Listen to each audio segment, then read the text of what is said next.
Sa iba pang balita, napanatili ng Pilipinas ang BBB investment grade na siyang sumasalamin sa mataas na potensyal at pagiging low risk ng ating ekonomiya.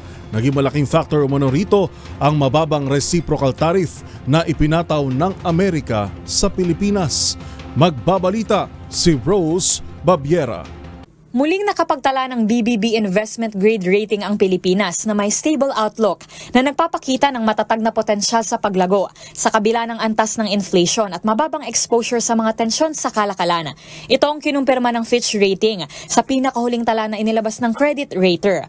Ayon sa Fitch Ratings, ang BBB rating ay mataas sa minimum na investment grades. Sumasalamin ito sa mababang default risk at sukat na sapat na kakayahan at kapasidad ng ekonomiya ng bansa na makapagbayad ng utang.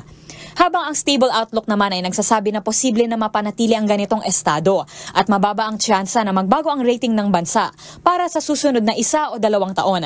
Gayunpaman, bagamat inaasahan ang paglago ng gross domestic product o GDP ng bansa sa 5.6% ngayong taon, bigo naman ito na makamit ang 6 to 8% na GDP na target ng pamahalaan.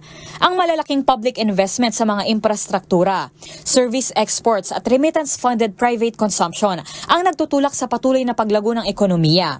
Ang pagbabagong teknolohikal naman ay tinukoy ng Fitch na banta sa outsourcing sector ng bansa. Ngunit aniya patuloy na nag-a-adapt dito ang Pilipinas. Ayon din sa datos, hindi gaanong apektado ng global trade war ang bansa na pinatawan lamang ng 17% na reciprocal tariff rate kumpara sa mga karatig nitong bansa. Welcome naman kay BSP Governor Elly Remolona Jr. ang paghilalang ito ng Fitch sa effort ng ahensya para matugunan ang inflation at sa pagbabantay nito sa pagpapanatili ng masiglang ekonomiya. December 2017 pa simula nang makamit ng Pilipinas ang nasabing investment grade rating na nagpapataas ng kumpiyansa ng mga mamumuhunan sa bansa. Para sa MBC TV Network News, ito si Rose Babiera ng DZRH TV. Una sa Pilipinas, una sa Pilipino.